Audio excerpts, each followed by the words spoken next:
Espíritu Santo. Amén. Amados hermanos en nuestro Señor Jesucristo, nos encontramos en el cuarto domingo después de Pascua y en el Evangelio de hoy, tomado de ese gran sermón de despedida de nuestro Señor, que tiene 4 capítulos en San Juan, y el último y la última parte de este discurso de despedida es la gran oración sacerdotal de nuestro Señor Jesucristo antes de su pasión y muerte. Y como dice el Padre Castellani, este discurso tuvo lugar después de la última cena, yendo de camino hacia Getsemaní, hacia el monte de los Olivos. Por eso es muy denso e importante, y que culmina con esa famosa oración sacerdotal que nos revela los misterios del corazón de nuestro Señor Jesucristo, y que tanto ponderaba Monseñor Lefebvre. Pues bien, vemos en este pasaje de hoy que los apóstoles estaban tristes, consternados, ofuscados. No sabían bien qué pasaba, pero sabían claramente que algo terrible se avecinaba, puesto que nuestro Señor ya les había anunciado su pasión. Y ellos no captaban, no entendían todo lo que nuestro Señor les decía.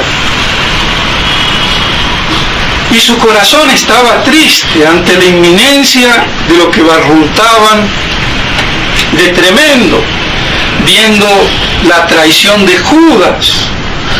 Todo eso los tenía consternados, preocupados, abatidos.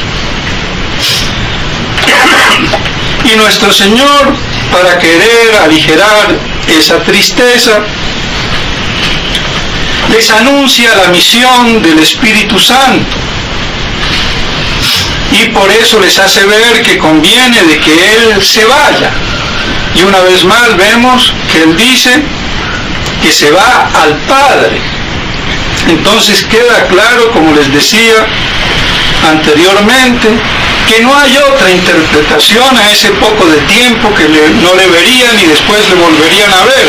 Queda claro por el contexto de las Escrituras, el discurso de nuestro Señor, que Él se refería, como dice San Agustín, a su ascensión, dejándolo de ver durante ese tiempo hasta su parusía, o el retorno glorioso de nuestro Señor, interpretación única y exclusiva de San Agustín, pero la única verdadera y la única que cabe y compete en realidad. Ahora, ¿por qué Él ha sido el único? Eso nos demuestra cómo a veces en materia exegética se pueden opinar varias cosas y no son necesariamente verdaderas, sino hasta erróneas. El mismo Santo Tomás pone 3 interpretaciones y pone la de San Agustín, pero no la privilegia. Porque si el gran Santo Tomás, bueno, porque es humano, por muy grande que se sea en la tierra, lo humano es limitado. Lo único divino es nuestro Señor, y la única persona divina como verdadero hombre es Jesucristo y nadie más. Pues bien, los apóstoles no podían entender estas cosas. No podían entender la derrota de nuestro Señor, el fracaso, su pasión, su muerte. No les entraba en la cabeza.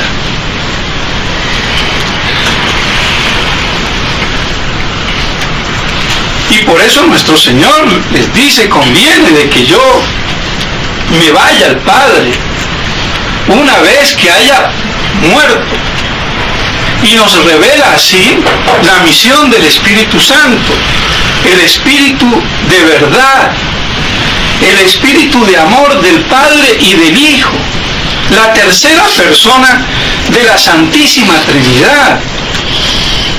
Y conviene que yo me vaya para enviarlos, es decir, conjuntamente con el Padre, envío al Espíritu Santo.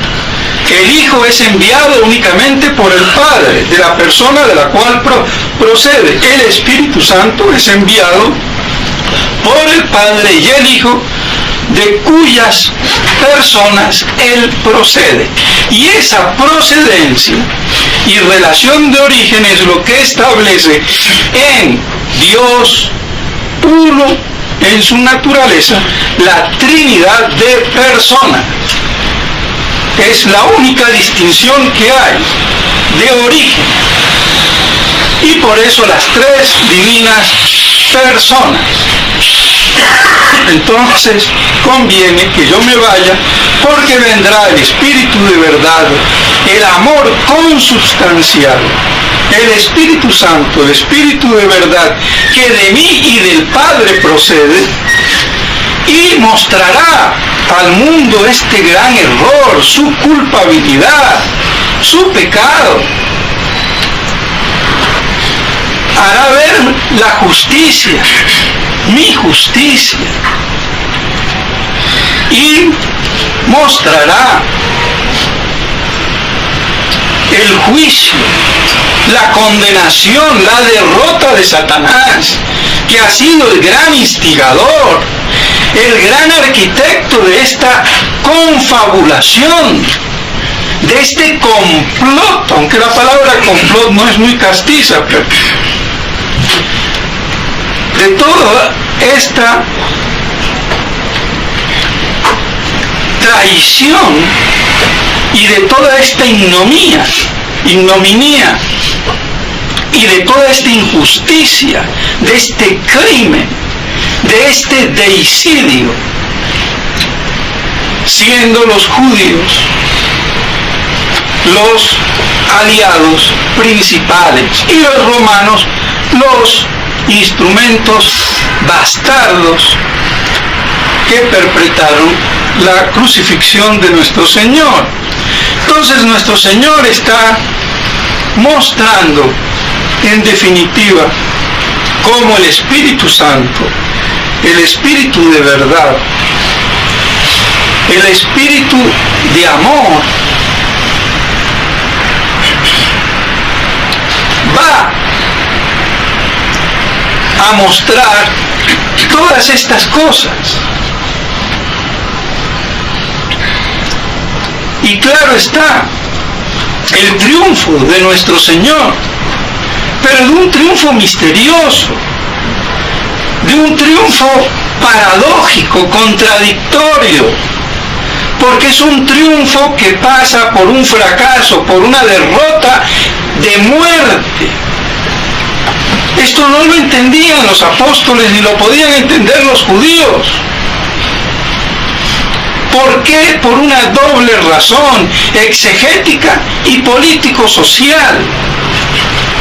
Ya en alguna ocasión lo he dicho y lo vuelvo y lo repito. El pueblo judío, esperando el Mesías,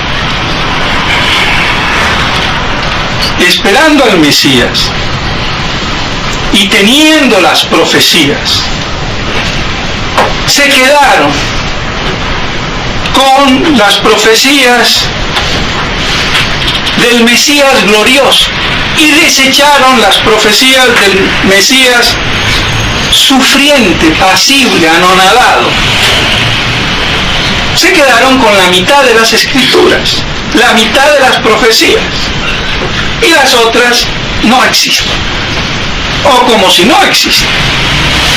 Y es más, ese sería el gran liberador, caudillo del pueblo y de la raza judía en contra de los malditos opresores romanos. Quedaba cantado manifestado y claro, como dice el padre Castellani, que a los judíos no les quedaba otro remedio. Una vez que se habían imaginado con sus prejuicios estúpidos e imbéciles, de carácter exegético, religioso, profético sobre el Mesías, lo tenían que liquidar. No era el Cristo triunfante, glorioso, poderoso y encima el que nos va a dar el poder de este mundo. El imperio político, económico, social. Lo tenían que liquidar. Y prueba de ello está que Judas, por eso lo traiciona, como lo hace ver Malachi Martí, porque no era el Cristo que él esperaba, ni que el pueblo judío esperaba. Entonces, ¿a cuento de qué? Sí, hace muchos milagros, muy bueno, resucita a todo el mundo que puede, hace 1000 milagros,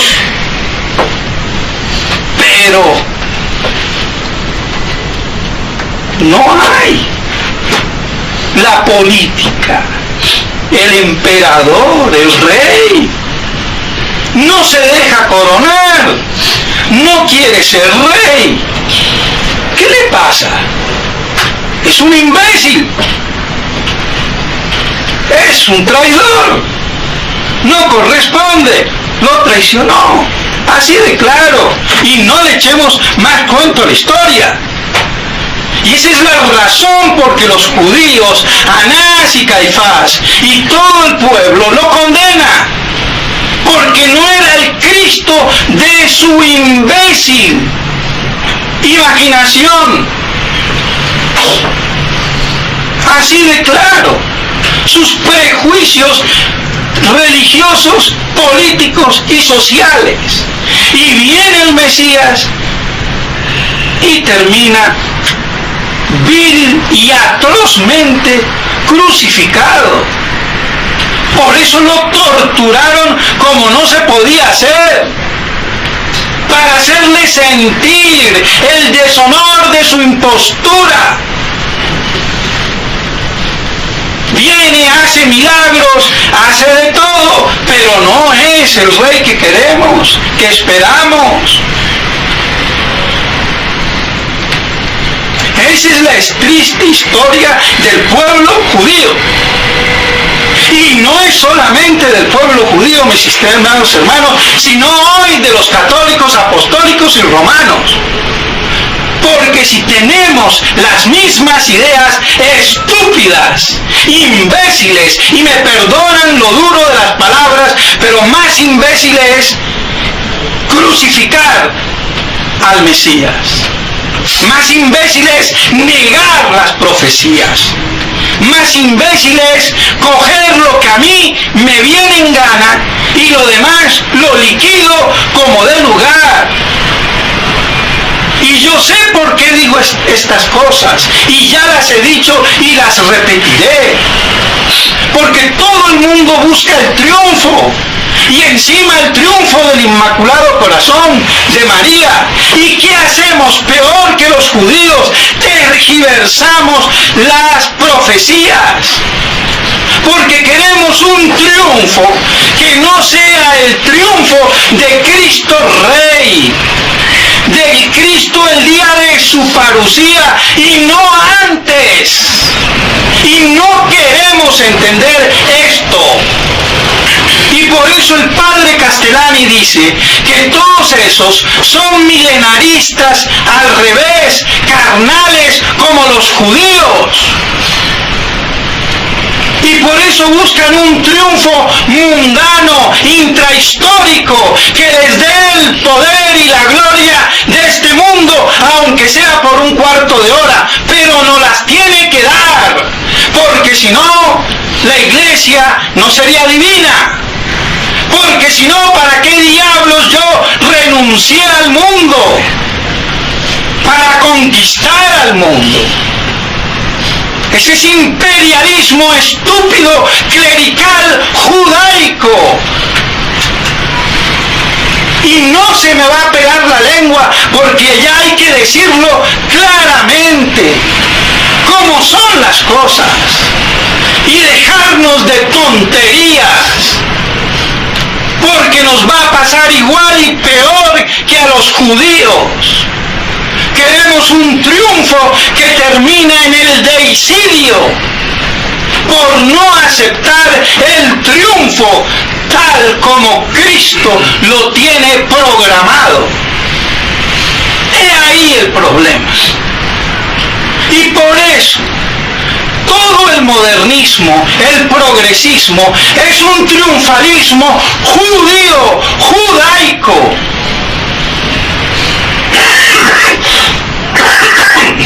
Y porque quieren ese triunfo de la iglesia, y viendo que yo no puedo convertir al mundo, entonces convierto la iglesia al mundo, la ayorno, y me identifico con ese mundo y con los poderes de ese mundo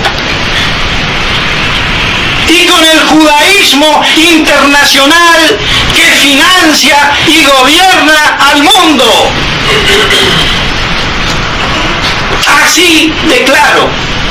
Y por eso necesitamos una religión conforme a ese triunfalismo judaico. Y por eso necesitamos un concilio Vaticano II. Y por eso papas judíos, masones, como Pablo VI, como Juan Pablo II y como Benedicto XVI, y ahora con el imbécil de Francisco, que argentino tenía que ser, y me perdona, pero si tienen la calle más ancha del mundo, el río más ancho del mundo, ahora tienen al imbécil más grande del mundo. Y judaico, amigo de los judíos y de todas las sinagogas de Buenos Aires, que es la segunda comunidad judía más fuerte del universo. Y el amigote de todos ellos. Últimamente, ¿quién lo va a saludar? El jefe sefardita de la comunidad judía en la Argentina. Nada más ni nada menos.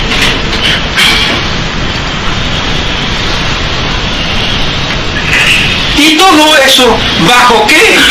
Bajo un progresismo humano, de afabilidad, de paz, de progreso, de bondad. Estamos bien con todo el mundo. No hay problema. Y somos muy humanos. Tenemos que ser humanos. Pero es naturalismo puro. Y ese es el triunfalismo del modernismo.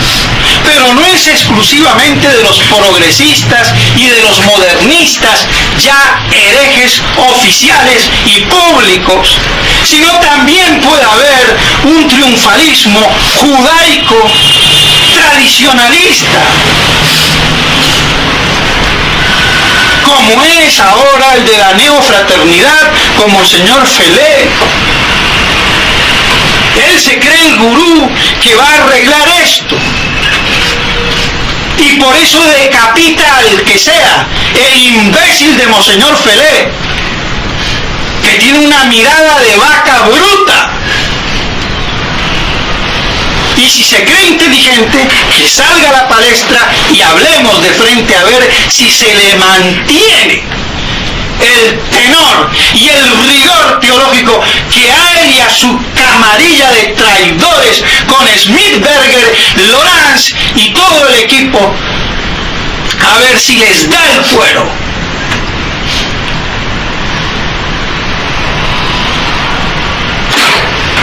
Destruyendo la obra de resistencia de Monseñor Lefebvre y robándose el dinero de todos aquellos que lo han aportado, encima de traidores rateros.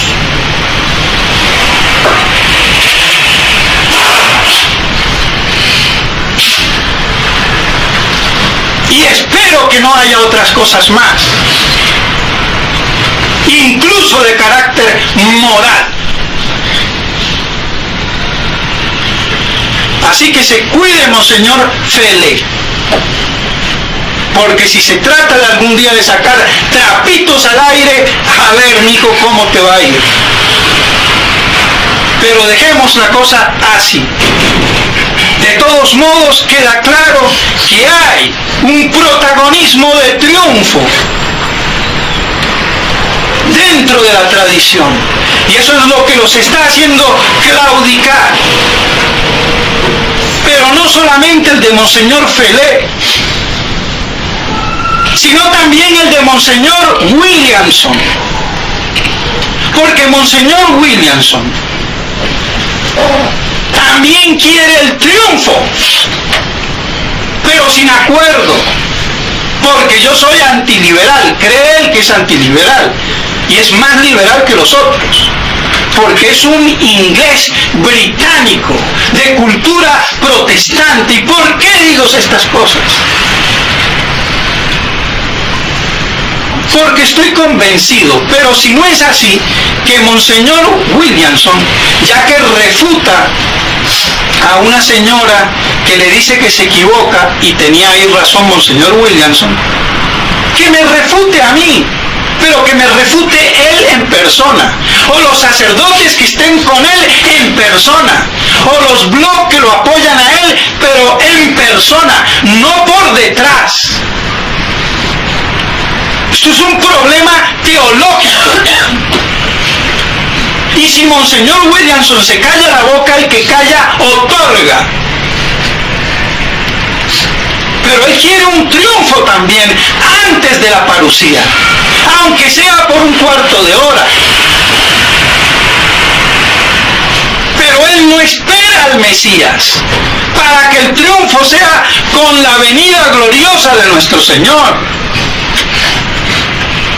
Entonces está enarbolando y dirigiendo una falsa resistencia en contra de Monseñor Felé, pero igual de judaico. ¿Y él qué se cree? ¿Que nadie se va a dar cuenta? ¿Que yo no me voy a dar cuenta? Es que hay que ser bobo. Y si no es así, que demuestre lo contrario, que en el próximo eleison diga, no, mi posición es esta. Pero ¿de qué sirve decir ahora, después de 4 eleison, hablar mal del Grec? Y si él lo sabía, ¿por qué no lo denunció antes? ¿Por qué no lo dijo antes? Siempre nos da las noticias tardíamente y ya cuando no hay nada que hacer. Y aunque fuera así, tarde, tampoco tiene un programa de combate, de lucha, de resistencia. Entonces a mí me perdonan todos aquellos fieles que están engañados. Pero tengo que decir las cosas claras. Y por eso esa antipatía sacerdotal de los sacerdotes que se han ido detrás o encubriéndose o protegiéndose como señor Williamson. Esa oposición a Radio Cristiandad, a mí, al padre Seriani, al padre Grosso. Querernos anular por el silencio. A mí no me van a anular ni ellos ni nadie. A mí me anula Dios el día que me quite la vida, se acabó. Y no le tengo miedo a nadie, porque no tengo miedo de morir por lo que digo, y no cobardemente como son ellos. A ver si son capaces de morir por lo que creen y por lo que falsamente creen. Aburguesados.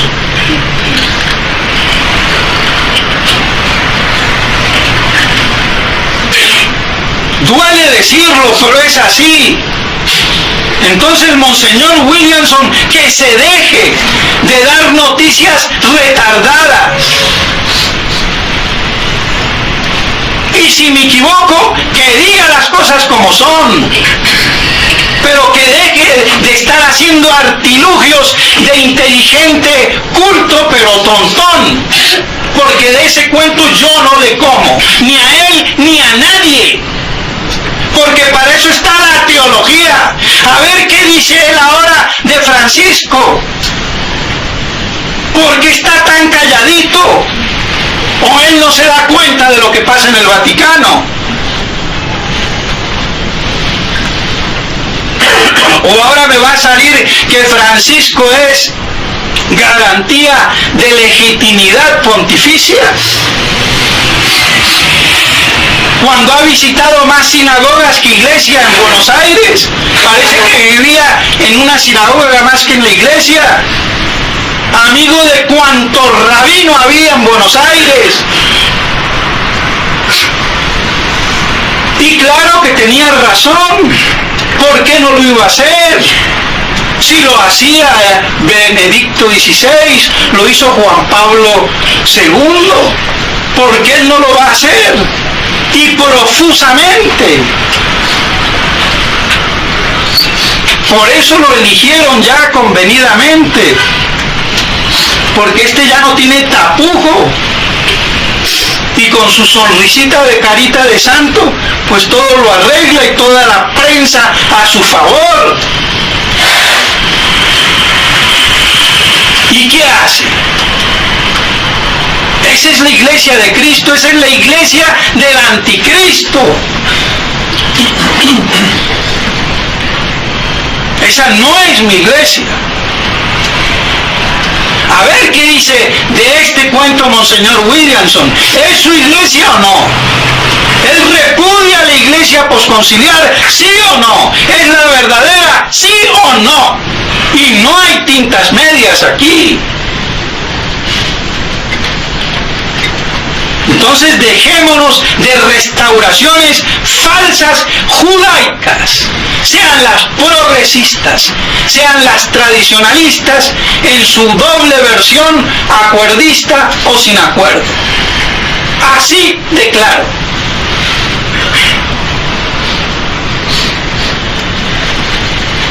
Y esa es la gran dificultad que tienen todos estos padres que han salido. Porque todos han tenido el mismo ideal triunfalista judaico. Y encima, con Fátima, el Inmaculado Corazón de María. El Inmaculado Corazón de María no puede triunfar sin el triunfo de Cristo Rey.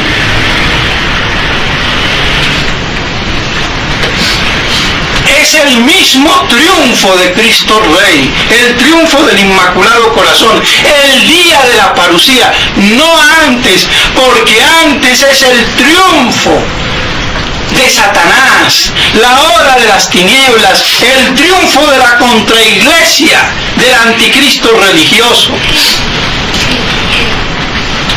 Pero como tenemos ideas estúpidas del anticristo, tan estúpidas como la de los judíos, pues así nos va a ir. Así nos va a ir. Porque ya les he dicho, mis estimados hermanos, tanto el anticristo como un gran Napoleón o Alejandro Magno de carácter judaico imperialista que va a sojuzgar a todo el mundo, jamás lo vamos a ver así, y menos en esta democracia. Jamás.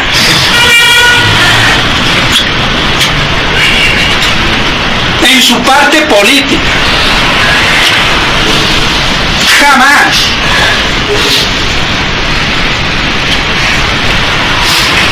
Y tampoco el triunfo del gran monarca con el gran papa, que como ya se los dije, eso es obra, según el padre Castellani, de Pedro Galatino, y Pedro Galatino ha sido uno de los eminentes cabalistas. Tan cabalista era que él también tenía la concepción cabalista o judaica de la Inmaculada Concepción, que es la misma de Duns Scotus. ¿Y cuántos católicos y teólogos dicen el gran Duns Scotus? Cuando la concepción de la Inmaculada de Duns Scotus, de la escuela escotista, es judaica. Y el que se quiera enterar, que lea los documentos sobre la Inmaculada Concepción del padre Norberto del Prado para que se dé cuenta que yo no me invento nada, absolutamente nada. Pero así están los teólogos y los paladines en la Iglesia Católica, con una medio cultura de los problemas. Porque yo no es que me las sepa todas, pero donde hay un problema agudo, crucial, ahí tengo que estar y dominarlo y saber. Porque si no, estamos fritos. Eso es como un oftalmólogo. Pero como él no es retinólogo, entonces no puede dictaminar y tiene que consultar con un especialista de la retina. Perdónenme, pero un oftalmólogo que no sea retinólogo no sabe. Porque no es posible que las especializaciones lleguen a tal punto. Otra cosa es que no sea cirujano, retinólogo, pero como profesional tiene que saber dictaminar. Y otra cosa es que no quiera meter cuchillo, eso es otro problema. Por eso decía Monseñor Lefebvre, faltan los médicos clínicos, el que tiene el ojo clínico, el que detecta la enfermedad. Otra cosa es que no le meta cuchillo, allá están los cirujanos especialistas. Pero él sabe lo que tiene, si es el riñón, el páncreas, el hígado o el cerebro. Aunque no toque ni una aguja. Como Ramón y Cajal, era incapaz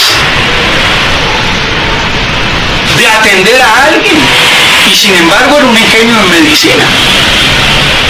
Pues bien, mis estimados hermanos, esto demuestra cuán necesaria es la formación teológica en el clero.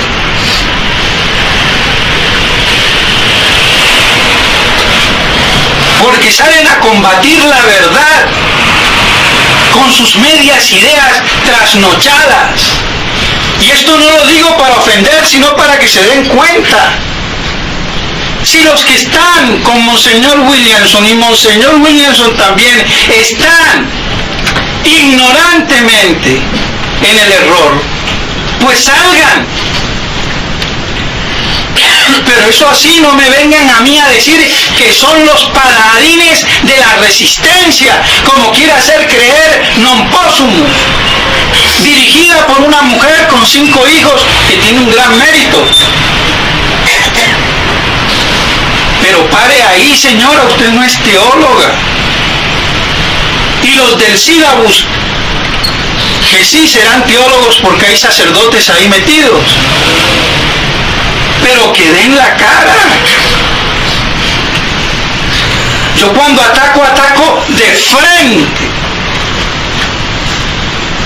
Y el hombre viril ataca de frente y da nombres y apellidos. Y la cosa no es personal, es teológica. ¿Por qué diablos Monseñor Williamson en 4 años no tomó ningún contacto conmigo? Y ahora se desvive de ir a Brasil, o ir a México, o ir a Estados Unidos y Canadá. ¿Y por qué no viene a Colombia y habla conmigo?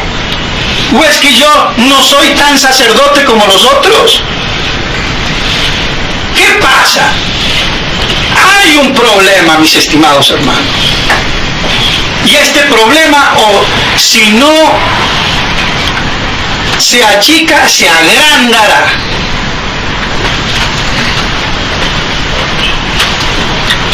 Pero dejémonos de eleison sin el kiri,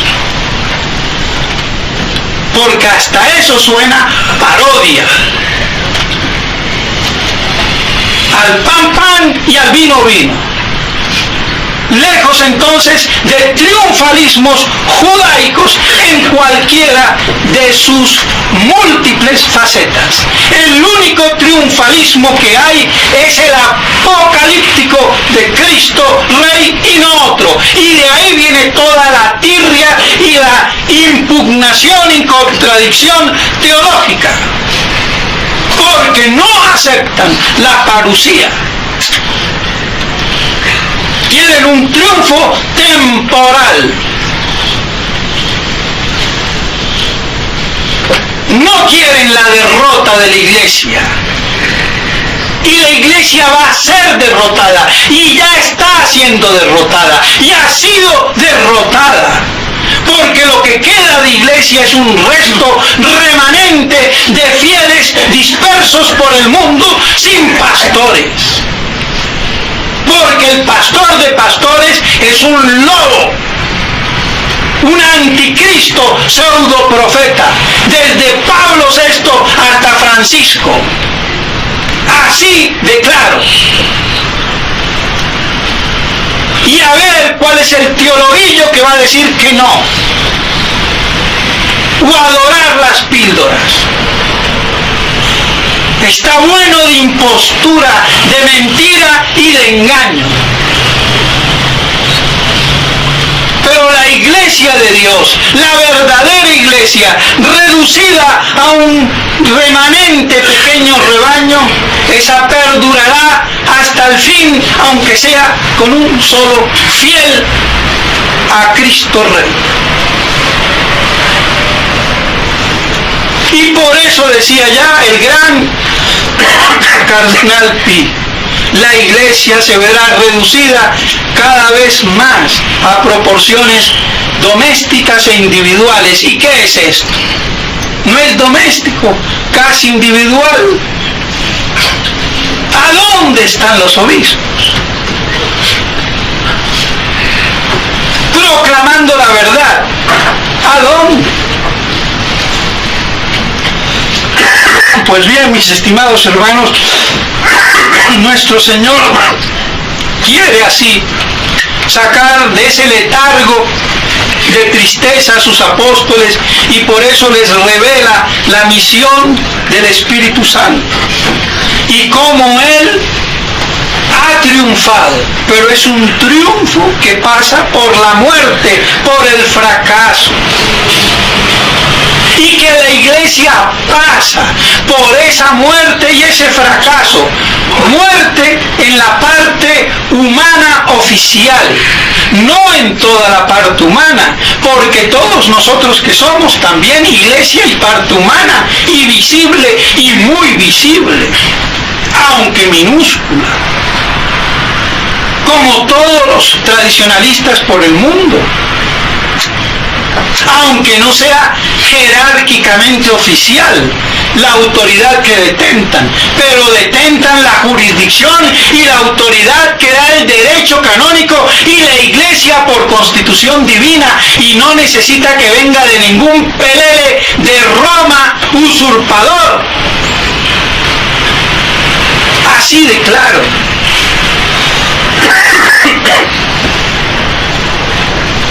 Pues bien, ese es el triunfo de la iglesia, que al igual de Cristo pasa por la muerte, por la agonía, por los dolores de parto, pero dará a luz a una iglesia purificada, reunida entre judíos y gentiles, todos convertidos. Y ahí será la gran obra ecuménica de Cristo Rey. No antes. Esa es toda la simple y dura y difícil historia. Pues bien, mis estimados hermanos, espero que estas cosas les ayuden para perseverar y para que esperemos el verdadero triunfo, el triunfo de la cruz, del fracaso. Y así podamos entonces ser renovados en el Espíritu de verdad, en el Espíritu Santo. Eso es lo que nos anuncia el Evangelio de hoy, pero que lamentablemente no es por todos comprendido bajo estos parámetros. ¿Y por qué? Por los prejuicios teológicos exegéticos y la falta de cultura del clero en general, y de muchos o de la gran mayoría del clero tradicionalista incluido. Es lamentable, pero es así.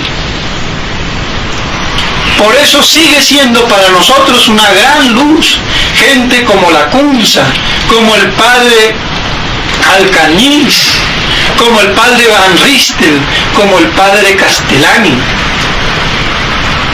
y otros, pero por nombrar algunos, pero evidentemente que no son mayoría, sino la gran minoría selecta. Pues bien, mis estimados hermanos, que estas cosas nos fortifiquen en la verdad y en el triunfo prometido que pasa por la cruz, y el gran triunfo de la Iglesia que pasa por la apostasía, la gran tribulación, la gran abominación en lugar santo, pero que después regenerará todo en Cristo Rey, el día de su venida gloriosa, con todo la gloria y el poder de su divina majestad. En nombre del Padre, del Hijo y del Espíritu Santo.